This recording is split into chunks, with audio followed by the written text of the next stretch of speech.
कैसे, बढ़िया हो सभी? अपन ने पाचन तंत्र की बातें कंप्लीट कर ली। आज किसकी बातें करेंगे? अच्छा, हृदय के बारे में बातें कर ली। कितनी बातें कर ली हृदय के बारे में, दिखाना दिखे।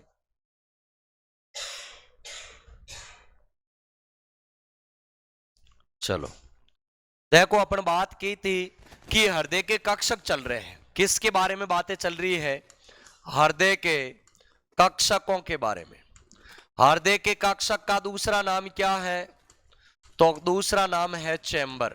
कक्षक बोलूं या चैम्बर बोलूं या बोलते हैं कोष्ठीय, एक ही बात है। हृदय के क्या पढ़ेंगे? कक्षक, चैम्बर, या किसकी बात करते हैं? कोष्ठीय की बात करते हैं। अपने दो हृदय, कम से कम दो हृदय के कक्षक पढ़े थे। इसके अलावा 3 हृदय के कक्षक पढ़े थे, ठीक है ना। अब कई बोलेगी सर वो चीजें हैं जो वापस बता दो।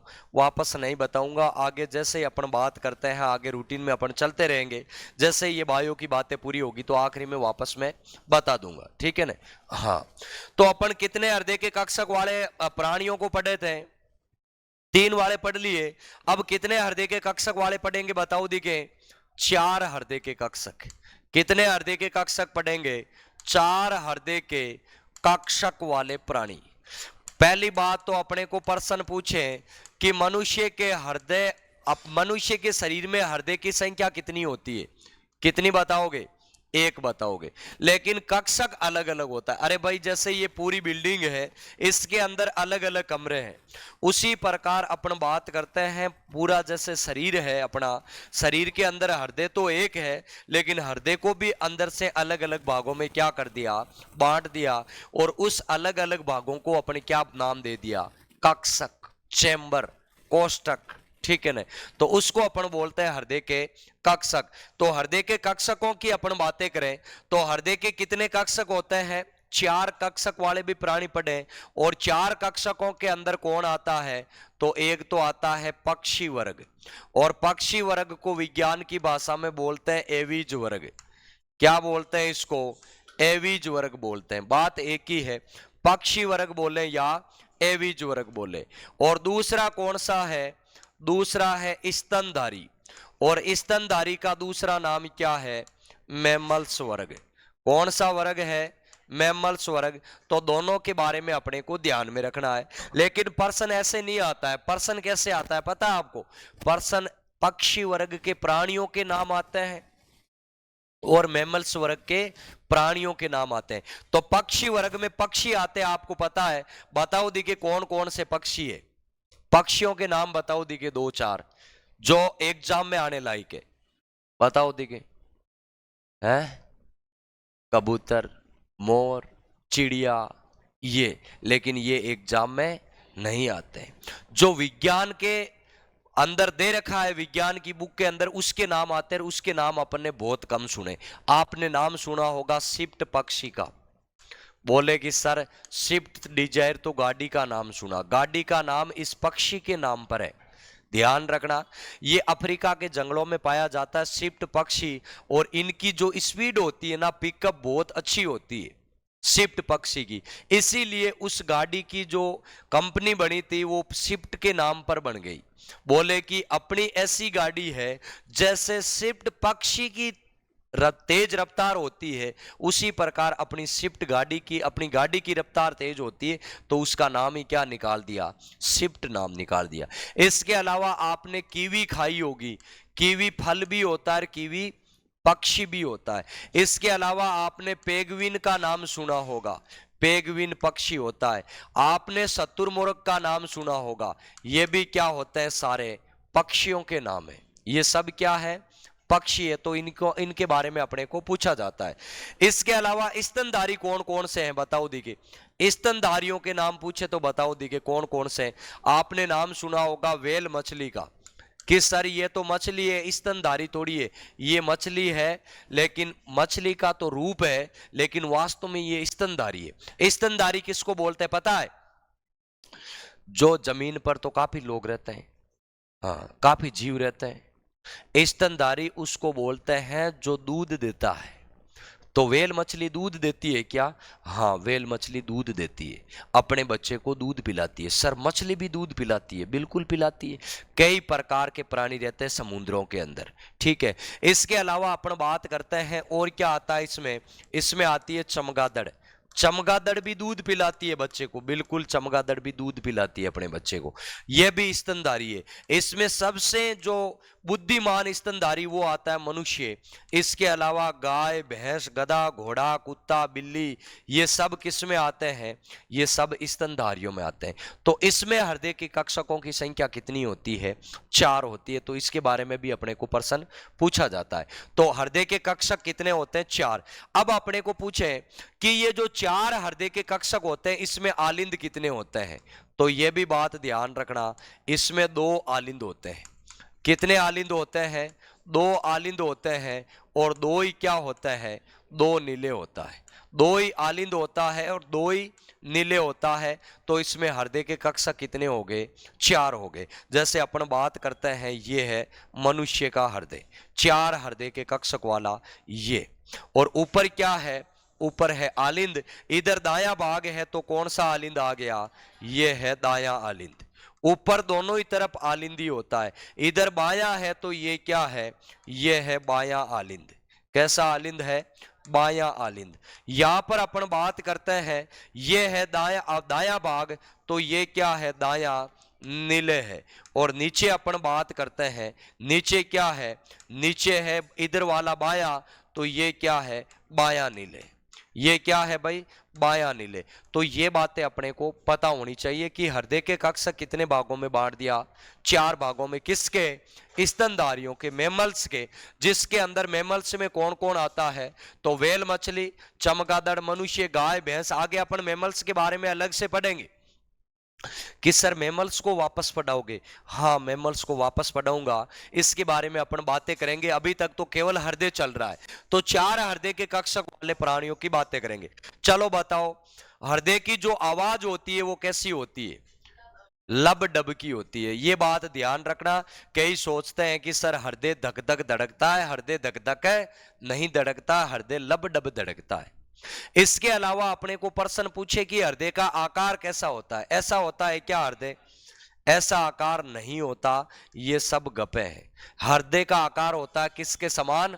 बंद मुट्ठी के समान होता है। हृदय का कार्य क्या होता है? तो पहला काम है रक्त को पंप करना और दूसरा काम है हृदय की धड़कन उत्पन्न करना। यही काम है, और कोई काम नहीं हृदय का, नहीं और कोई काम नहीं है। सर प्यार व्यार करना भी तो काम होगा, प्यार करना हृदय का काम नहीं है, ठीक है ना, वो हार्मोन्स का काम है। एक बार इनको उतारो, फिर आगे अपन 8 हृदय के कक्षक वाले प्राणियों को पढ़ेंगे। आगे अपन बात करते हैं 8 हृदय के कक्षक वाले प्राणी। 8 हृदय कक्षक वाले क्या पढ़ेंगे? प्राणी की बातें करेंगे। 8 हृदय के कक्षक वाला प्राणी कौन सा है बताओ दिखे? और उसका नाम है केंचुआ। क्या नाम है उसका? केंचुआ। केंचुआ के बारे में अपने को प्रश्न कई बार एग्जाम में पूछा जाता है। सर केंचुआ के बारे में क्यों पूछा जाता है? क्योंकि केंचुआ बहुत ज्यादा इंपॉर्टेंट है। सर ये इंपॉर्टेंट क्यों है? क्योंकि इसमें से एग्जाम में प्रश्न पूछा जाता है। सुनना इधर, केंचुआ के बारे में मैं बातें करूं। सर केंचुआ के बारे में ही पढ़ाओगे? हाँ, केंचुआ का उपनाम याद रखना, और कई बार एग्जाम में प्रश्न पूछा जाता है। केंचुआ को क्या क्या नाम से पुकारते हैं? 6-7 उपनाम है इसके, है ना। इतने उपनाम क्यों है? केंचुआ इंपॉर्टेंट है, कुछ महत्वपूर्ण काम करता है केंचुआ। केंचुआ को बोलते हैं अर्थवॉर्म।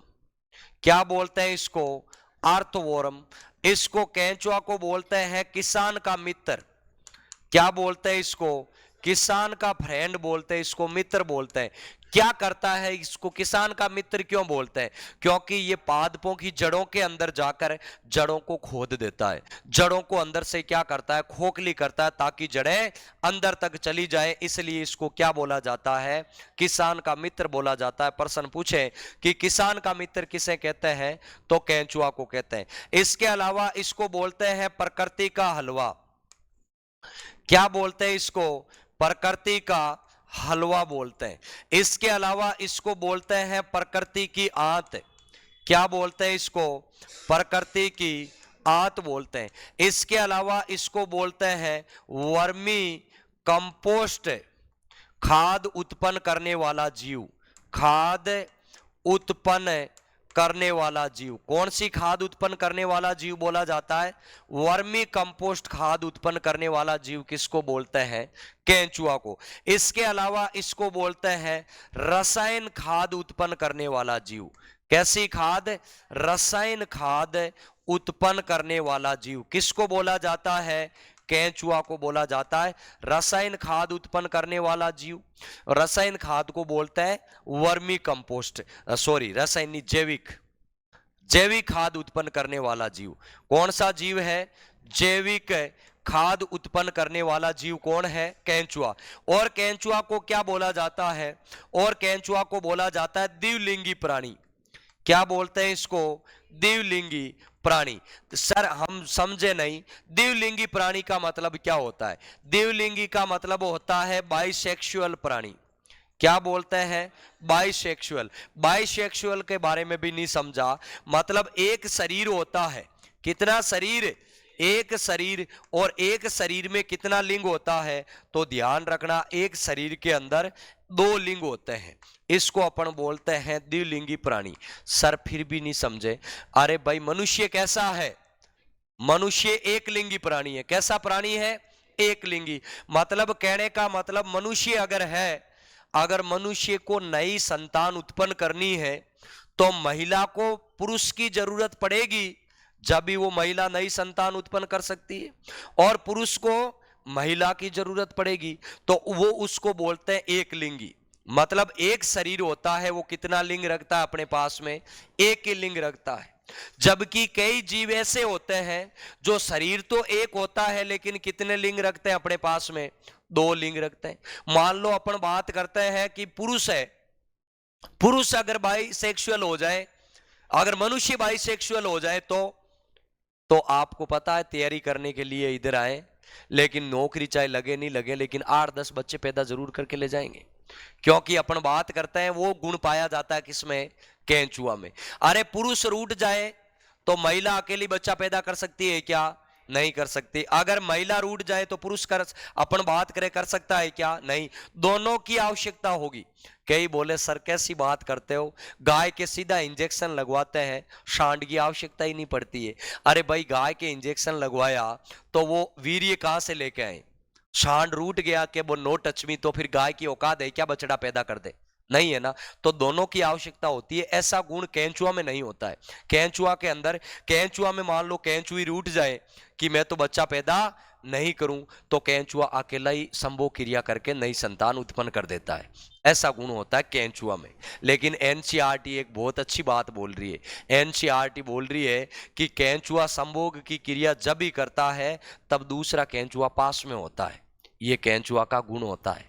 कि सर ऐसा क्यों होता है? होता है, केंचुआ की मर्जी, अपन इसमें कुछ नहीं कर सकते हैं। लेकिन केंचुआ दूसरा पास में नहीं होगा तो वो संभोग की क्रिया नहीं कर सकता है। ये एनसीईआरटी बातें बोल रही है, मेरे मन से नहीं चेप रहा हूं। आप सोच रहे होंगे क्या सर आप ही बता रहे होंगे। ये एनसीईआरटी बोल रही है कि दूसरा केंचुआ पास में होना चाहिए। तो द्विलिंगी प्राणी इसको बोलते हैं कि एक शरीर के अंदर कैसा लिंग रखता है? ये 2 लिंग रखता है। मनुष्य कैसा प्राणी है? मनुष्य एक लिंगी प्राणी है। आगे अपन बात करते हैं कि मनुष्य, ये अपन बात करें केंचुआ की, तो ये जन्म से अंधा जीव है। ये कैसा जीव है? जन्म से अंधा जीव है, इसको दिखाई नहीं देता है। ठीक है ना। एक तो जन्म से अंधा जीव केंचुआ है, एक और कौन सा है जिसके बारे में पूछा जाता है? जो राष्ट्रीय जलीय जीव है जिसका नाम है गांगे डॉल्फिन। और गांगे डॉल्फिन भी कैसा जीव है? जन्म से अंधा जीव है। गांगे डॉल्फिन को भी दिखाई नहीं देता, ये बात ध्यान रखना। तो ये जन्म से कैसा जीव है? अंधा जीव है। और केंचुआ कैसा प्राणी है? द्विलिंगी। एक शरीर के अंदर 2 लिंग होता है। जैविक खाद उत्पन्न करने वाला जीव है। वर्मी कंपोस्ट खाद उत्पन्न करने वाला जीव। प्रकृति की आंत, प्रकृति का हलवा, किसान का मित्र, अर्थवॉर्म इसको बोला जाता है। तो एक बार केंचुआ के बारे में ये बातें उतारो, फिर आगे बात करते हैं। आगे अपन किसकी बात करेंगे? 13 हृदय के कक्षक वाले प्राणियों की बातें करेंगे। कितना हृदय के कक्षक वाले प्राणी पढ़ेंगे? 13 हृदय कक्षक वाले क्या पढ़ेंगे? प्राणी पढ़ेंगे। 13 हृदय के कक्षक वाले प्राणियों की अपने बातें करेंगे। अब 13 हृदय के अंदर मेरे को बताओ आलिंद कितना होता है? इसमें कितने आलिंद होते हैं? इसमें 7 आलिंद होते हैं। 4 वाले के मारू मुंह का, इसमें 7 तो क्या होता है? आलिंद होता है।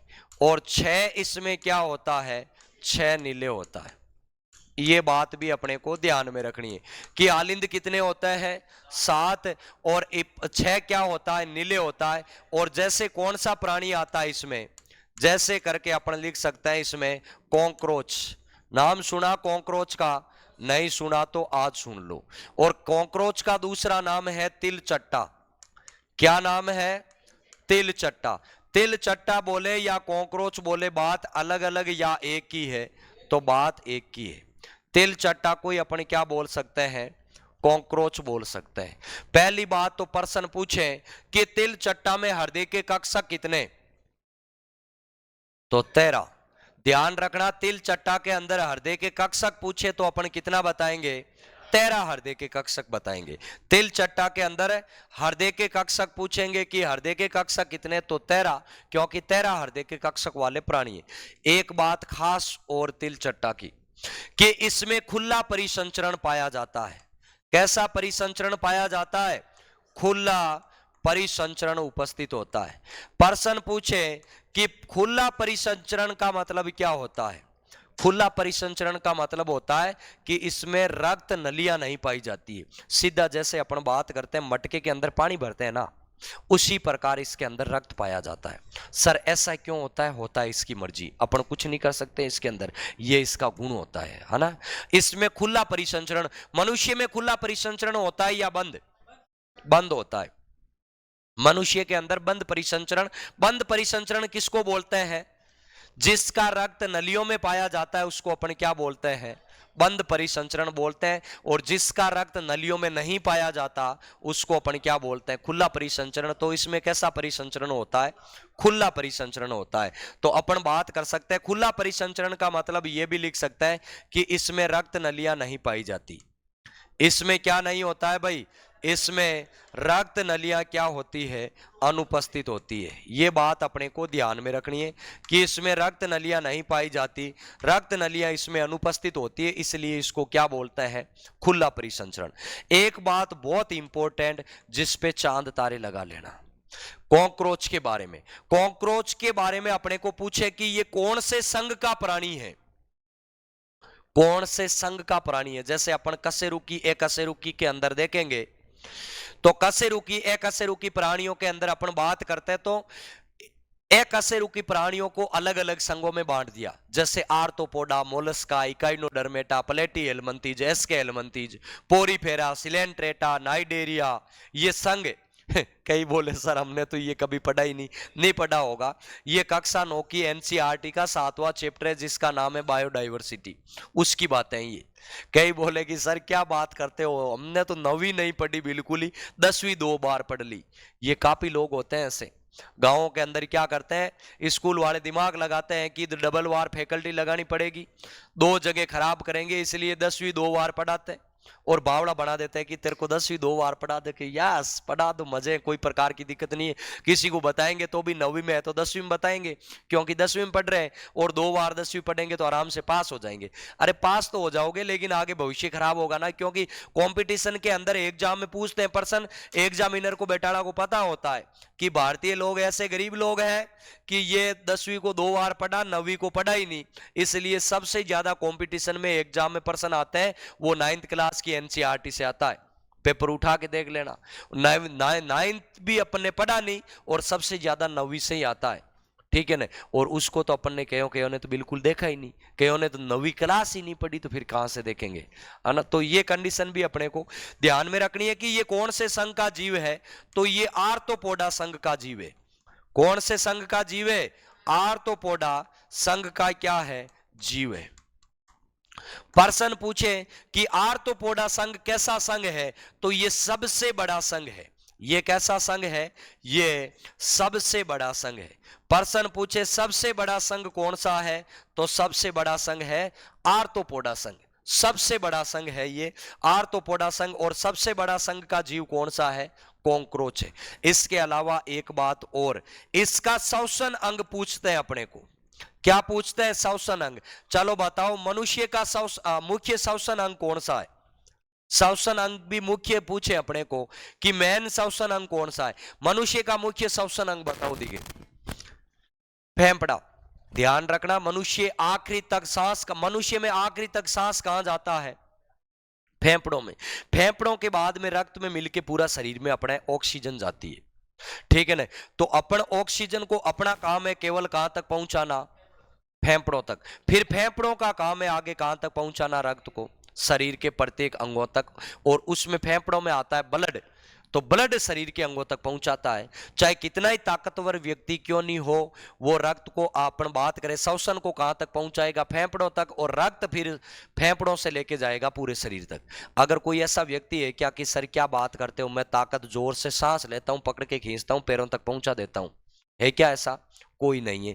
कितनी चाहे ताकत क्यों नहीं हो, व्यक्ति है जो हाईएस्ट कहां तक पहुंचाएगा सांस को, वायु को कहां पहुंचाएगा? फेफड़ों तक ही पहुंचाएगा। अपने को प्रश्न पूछे कि मछली का मुख्य श्वसन अंग क्या होता है? गलफड़े। Very good. क्या होता है? गलफड़े। तो अपने को पूछे कि कॉकरोच का मुख्य श्वसन अंग क्या होता है? तो ध्यान रखना, इसका श्वसन अंग होता है, उसका नाम है श्वास नली।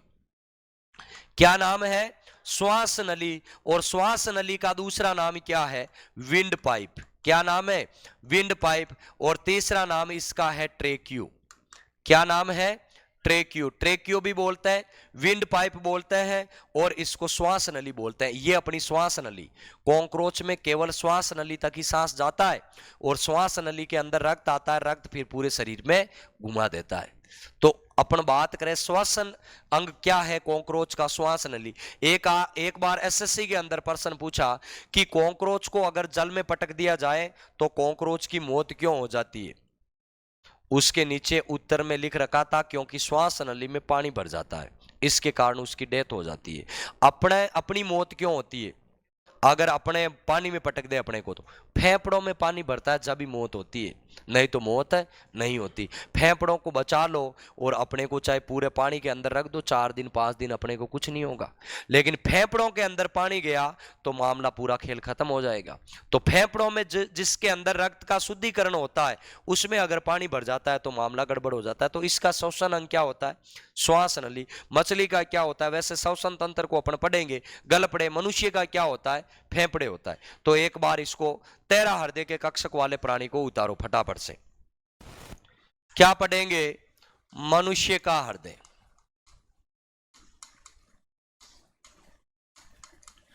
पहली बात तो अपने को मनुष्य के हृदय के अंदर कक्षक कितने होते हैं बताओ दिखे? 4 कक्षक होते हैं। कितने? 4 कक्षक होते हैं। अपन बात करते हैं, ये मान लो मनुष्य का हृदय है।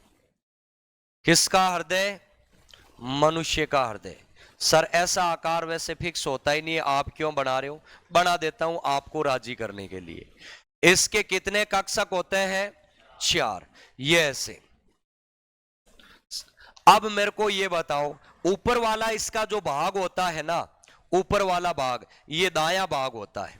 हृदय की अपन बात करते हैं, जैसे इसको इधर लेके जाता हूं मैं एक बार, थोड़ा सा ऊपर वाले की बातें करते हैं,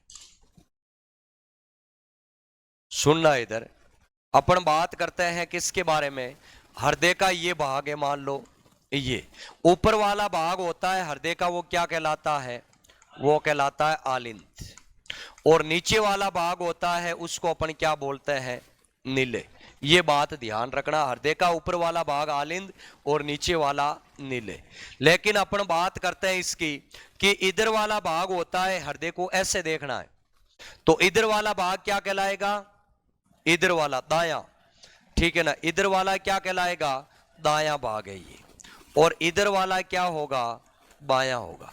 ये देखो, अब अपन बात करते हैं कि इस साइड में बायां, इस साइड में दायां, ऊपर आलिंद नीचे नीले, तो ये क्या हो जाएगा बताओ दिखे? ये इधर क्या है? दायां है, तो ये दायां क्या है? ये आलिंद है। दायां क्या है? आलिंद है। ले, और ये क्या है? ये है बायां आलिंद। ये क्या है भाई? बायां आलिंद है। और इधर अपन बात करते हैं तो ये क्या है? दायां क्या है? नीले है, ये दाया नीले है, और ये क्या है, ये है बायां नीले, ये क्या है, बायां नीले है। तो इसके बारे में भी अपने को ध्यान में रखनी है। अब मेरे को ये बताओ कि इस हृदय को आपको दिख रहा है, ये इसमें सबसे बड़ा भाग कौन सा दिख रहा है, बताओ दिखे, नजर मारो, बायां नीले, शाबाश। तो ये क्या है, हृदय का सबसे बड़ा भाग, हृदय का सबसे क्या है, बड़ा कक्षक बोल सकते हैं, भाग बोल सकते हैं, सबसे बड़ा और कैसा है, सबसे महत्वपूर्ण है, सबसे बड़ा और सबसे क्या है, महत्वपूर्ण क्या है, कक्षक है। सबसे बड़ा और सबसे महत्वपूर्ण कक्षक पूछे तो वो कौन सा है, बायां नीले, क्योंकि इसमें आयोटा कपाट होता है, और आयोटा कपाट होता है पूरे शरीर के अंदर जो रक्त को पहुंचाने का काम करता है, वो आयोटा कपाट करता है। सर ऐसा क्यों करता है, करता है इसकी मर्जी। आयोटा कपाट कहां पाया जाता है, बायां नीले में। ये प्रश्न पूछा गया प्रश्न है ना। आयोटा कपाट होता है, आयोटा एक कपाट का नाम है, कपाट होता है जो पूरे शरीर के अंदर रक्त को पहुंचाता है।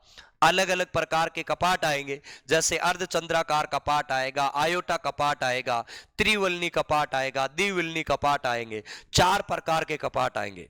उसमें सबसे महत्वपूर्ण कपाट है आयोटा कपाट।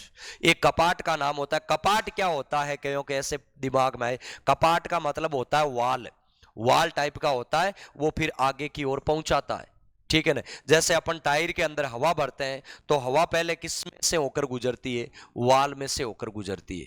तो वाल क्या करता है, आगे पहुंचाता है इसको, लेकिन वापस आने नहीं देता है।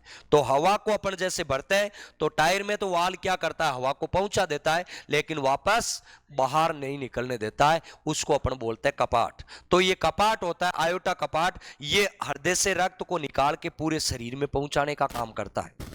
पूरे शरीर में हृदय में रक्त कौन पहुंचा, हृदय से रक्त कौन पहुंचाता है, आयोटा कपाट। मेन आयोटा कपाट ही होता है जिससे रक्त निकलकर पूरा शरीर में जाता है, ठीक है ना। वो कहां पर पाया जाता है, बायां नीले में। आगे अपन पढ़ेंगे इसके बारे में, और भी डायग्राम बनाएंगे, तो एक बार इनको आप फटाफट से उतारो। ये अपना हृदय, हृदय का कितने कक्षक होते हैं बताओ दिखे, 4। अब अपन बात करते हैं हृदय के बारे में। तो हृदय के बारे में इधर से अपन बात करते हैं, हृदय के 4 कक्षक होता है, और अपन बात करें तो 4 ओर से ये खुला भी होता है, ठीक है।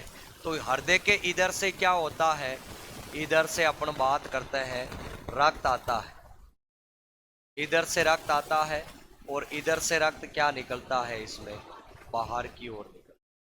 ये 4 भाग होते हैं, यानी 2 भागों में इसमें आता है, 2 में इसमें बाहर निकलता है।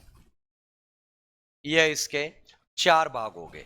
अब प्रश्न क्या पूछें कि यहां से रक्त क्या करता है, प्रवेश करता है, और यहां से रक्त क्या होता है, इसमें बाहर निकलता है।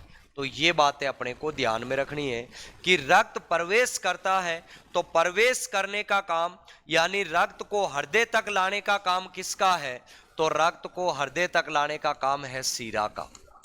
किसका, सीरा का। इधर भी नाम सीरा है और इधर भी नाम क्या है, सीरा है, लेकिन दोनों ही सीरा ये क्या है, अलग अलग है। इसको तो बोलता है सामान्य सीरा। कौन सा सीरा है, सामान्य सीरा। और इसको अपन बोलते हैं पल्मोनरी सीरा। क्या बोलेंगे, पल्मोनरी सीरा बोलेंगे। एक तो सामान्य सीरा, एक है पल्मोनरी, और पल्मोनरी फेफड़ों से जुड़ा होता है, इसलिए इसको क्या बोलते हैं, फप्पूसीय सीरा भी बोलते हैं। किससे जुड़ा होता है, ये फेफड़ों से जुड़ा होता है, इसलिए इसको फप्पूसीय सीरा। ये क्या है, सामान्य सीरा। नीचे निकालने का काम करता है, इसका नाम है धमनिया, और ये है पल्मोनरी धमनी।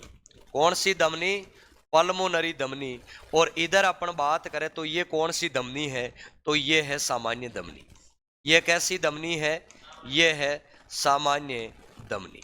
तो ये बातें अपने को ध्यान में रखनी है कि इधर क्या है पल्मोनरी धमनी, इधर क्या है सामान्य धमनी। सर ये आप टुकड़ों में क्यों पढ़ा रहे हो हृदय को, टुकड़ों में इसलिए पढ़ा रहा हूं कि आपको समझ में आए, नहीं तो मैं पूरी एक खिचड़ी करूंगा, एक के अंदर ही ये इसका बड़ा, ये छोटा, ये आयोटा कपाट, ये आपका माथा खराब हो जाएगा, है ना। तो अब पूरे को अलग अलग पढ़ा के फिर एक साथ में भी समझाऊंगा हृदय को, है ना। हाँ, तो आगे अपन बात करते हैं इसके अंदर हृदय की। तो ये मान लो अपना हृदय है और हृदय के कितने भाग हो गए? 4। अब एक बात और ध्यान रखना, इधर हृदय के वाल पाया जाता है और इस वाल को बोलते हैं त्रिवलनी कपाट। क्या बोलेंगे? त्रिवलनी कपाट। तो त्रिवलनी कपाट कौन से भाग में पाया जाता है? तो दाएं भाग में।